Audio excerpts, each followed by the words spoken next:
¿Qué tal? Continuamos con las lecturas de la historia de las creencias e ideas religiosas de Mircea Eliade. Esta será una de las lecturas más complejas. Está dedicada a entender las darshanas. Vamos a denominarles de un modo más sencillo, que serían las primeras filosofías y técnicas de salvación para llegar a la moksha. ¿Sí? Vamos a empezar con Samkhya, que sin duda es la más compleja de todas. Iniciamos con la lectura. Mucho antes de la articulación sistemática de la filosofía del Samkhya, su terminología específica aparece específicamente atestiguada ya en los Upanishads en el siglo IV a.C. El Samkhya es proclamado como la gnosis salvífica por excelencia, a la par que el yoga, disciplina eminentemente práctica. En definitiva, el Samkhya insiste en la función decisiva del conocimiento para obtener la liberación. Esto es clave. Samkhya es el conocimiento para obtener la liberación. La originalidad de los primeros maestros del Samkhya consiste en su convicción de que la verdadera ciencia o gnosis presupone un análisis riguroso de las estructuras y dinamismos de la naturaleza, de la vida y de la actividad psicomental, completada mediante un esfuerzo constante por captar la modalidad sui generis del espíritu, que aquí se denomina como Purusha, y la naturaleza, que es Prakriti. El Samkhya clásico es ateo, mientras que el yoga es teísta, pues postula la existencia de un señor que es Isvara. Mientras que según el Samkhya solo hay un camino para obtener la liberación, que es el del conocimiento metafísico, el yoga atribuye una importancia considerable a las técnicas de meditación. Las restantes diferencias entre ambos sistemas apenas importan. Para el Samkhya y el yoga, el mundo es real, no ilusorio como lo es por ejemplo para el Vedanta. Sin embargo, que el mundo exista y permanezca se debe a la ignorancia del espíritu, es decir, de Purusha. Aquí olvídense de Purusha como un ser, ¿sí? Lo que ocurre en la India es que los mismos términos adquieren significados nuevos y más complejos. Aquí, cuando hablamos de Purusha, hablamos prácticamente del espíritu en todo lo existente. Y cuando hablemos de Prakriti, hablamos de una especie de fuerza dinámica que sería, digamos, la naturaleza, que es cambiante, que es prácticamente está en movimiento. Bueno, regreso. Sin embargo, que el mundo exista y permanezca se debe a la ignorancia del espíritu.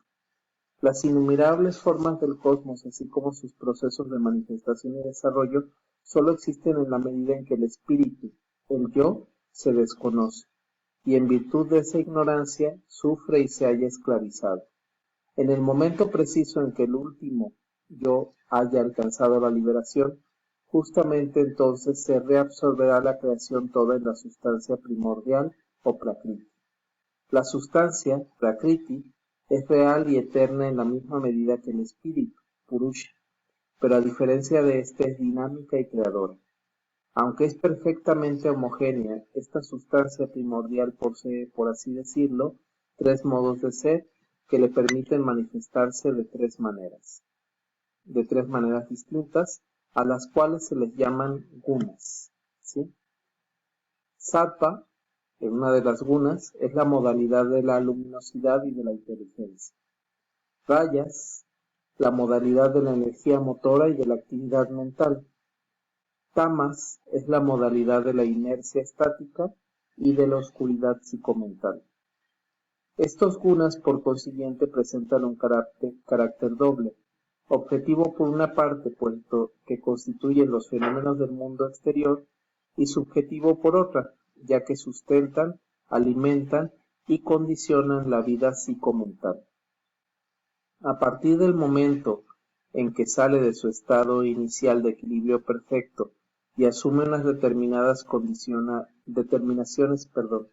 condicionadas en virtud de su instinto teleológico, la Prakriti se presenta bajo la forma de una masa energética llamada Mahat. Arrastrada por el impulso de la evolución, o parinama, la prakriti pasa del estado de mahat al de ahamkara, que quiere decir masa unitaria aperceptiva, todavía desprovista de experiencia personal, pero dotada de la conciencia oscura de ser un ego. A partir de esa masa perceptiva, el proceso de la evolución se bifurca en dos direcciones opuestas, una de las cuales conduce al mundo de los fenómenos objetivos y la otra al de los fenómenos subjetivos, es decir, sensibles y psicomentales. Aquí hago una pequeña pausa. Lo que nos está tratando de explicar aquí es cómo funciona el mundo, cómo funciona lo existente, a partir de la conciencia del individuo. O sea, el individuo es consciente, el hombre tiene ese privilegio de saber que existe un mundo objetivo y físico, pero que también existe un mundo espiritual, mental o psicomental. Y para esto es muy necesario, digamos, los gunas de la prakriti. ¿Sí? La prakriti, que es prácticamente, como lo menciona aquí, esta sustancia, es lo que permite vincular el mundo objetivo con el mundo subjetivo. Esto es muy importante porque lo que nos está diciendo al principio del texto nos decía que a diferencia del Vedanta, ¿sí? Samkhya y Yoga, que son las otras dos filosofías y técnicas de salvación, creen que el mundo existe, que no es una ilusión, que no es maya, es real este mundo. Pero lo que se precisa es poder entenderlo y abordarlo y darle el valor a cada cosa en su debida proporción. Continúo con la lectura. En consecuencia, el universo, objetivo o subjetivo, no es otra cosa que la transformación de una etapa inicial de la naturaleza, ahamkara, en el momento que por primera vez surge en la masa energética un presentimiento del ego. Es decir, de una masa informe, digámoslo así, previo a la llegada prácticamente al mundo, existe ya sembrado ahí una conciencia del ego de la personalidad individual. Sí, es decir, antes de que lleguemos al mundo y nos materialicemos o nos encarnemos, ya existe esa conciencia. En virtud de un doble proceso evolutivo, la naturaleza o ahamkara creó un doble universo interior y exterior, dos mundos que tienen entre sí correspondencias electivas. De ahí que el cuerpo del hombre, así como sus funciones fisiológicas, sus sentidos, sus estados de conciencia y hasta su misma inteligencia, sean creaciones de la misma y única sustancia. Esa sustancia es Purusha, ¿sí? Aquella que produjo el mundo físico y sus estructuras. La génesis del mundo es un acto de identidad casi psíquica. Los fenómenos objetivos y psicofisiológicos proceden de una misma matriz. La única diferencia que los distingue es la fórmula de los gunas. El sattva, por ejemplo, predomina en los fenómenos psicomentales. El rajas en los fenómenos psicofisiológicos, pasión, actividad de los sentidos. Mientras que los fenómenos del mundo material están constituidos por los productos cada vez más densos e inertes del tamas, los átomos, los organismos vegetales, los animales, etc. Con este fundamento fisiológico se comprende que el Sankhya Yoga considere toda experiencia psíquica como un simple proceso material. Los gunas impregnan todo el universo y establecen una simpatía orgánica entre el hombre y el cosmos. En realidad, la diferencia entre el cosmos y el hombre es únicamente de grado, no de esencia. El Samkhya hace destacar, por consiguiente, el carácter teleológico de la creación. En efecto, si la creación no estuviera ordenada al servicio del espíritu, sería absurda. La primera prueba de la existencia del espíritu, según el Samkhya, es el conocimiento de la existencia del espíritu a través de la combinación en provecho de otro. Si bien el Purusha está obnubilado por las ilusiones y las confusiones de la creación cósmica, la Prakriti está dinamizada por este instinto teleológico, es decir, este instinto prácticamente de estar al servicio del espíritu y de regresar al Brahman. Es decir, este instinto, la Prakriti, es lo que mueve a Purusha prácticamente hacia su liberación. En efecto, desde Brahman hasta la última brizna de hierba, la creación está para beneficio del espíritu hasta que éste haya alcanzado el conocimiento supremo. Es decir, todo lo existente está a nuestro servicio si lo sabemos entender para alcanzar la liberación. Para el Samkhya, igual que para las Upanishads, no hay más que un camino para alcanzar la salvación, el conocimiento adecuado del espíritu. Y en esto consiste la primera etapa en la adquisición de este conocimiento salvífico, negar que el espíritu posee atributos.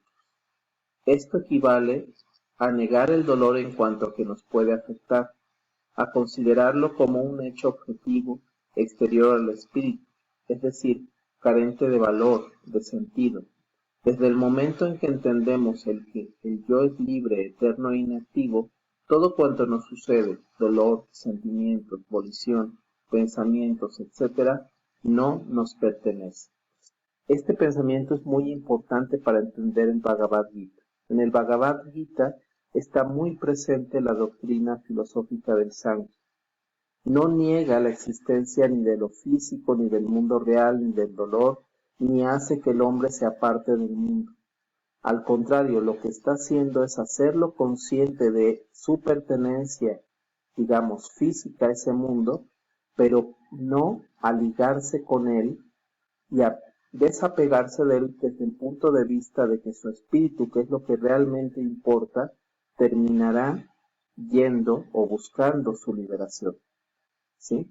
Pero eso no le impide actuar en el mundo físico y existir en el mundo físico y valerse del mundo físico para poder lograr incluso esta meta. Continúo con la lectura. El conocimiento es un simple despertar que desvela la esencia del yo. Este conocimiento no se obtiene por vía experimental, sino en virtud de una especie de revelación, lo que significa que manifiesta instantáneamente la realidad última. ¿Cómo es posible a partir de ahí que se realice la liberación mediante el concurso de la Prakriti? El Samkhya responde con el argumento teleológico: la materia actúa instintivamente con vistas a la liberación de Purusha. La inteligencia o entendimiento, buddhi, como se le llama, como la más sutil manifestación de la Prakriti, facilita el proceso de la liberación, sirviendo de escalón preliminar a la revelación. La liberación para el Samkhya solo tiene tintes de drama si nos situamos en una perspectiva humana. En realidad, el espíritu es puro espectador, del mismo modo que la liberación, o mukti, no es otra cosa que una toma de conciencia de su eterna libertad. El dolor se aniquila por sí mismo desde el momento en que comprendemos que es exterior al espíritu, que solo afecta a la parte de la personalidad humana. Hasta aquí esta lectura. La siguiente lectura va a estar dedicada a analizar un poco mejor la otra doctrina para la salvación, que es el yoga.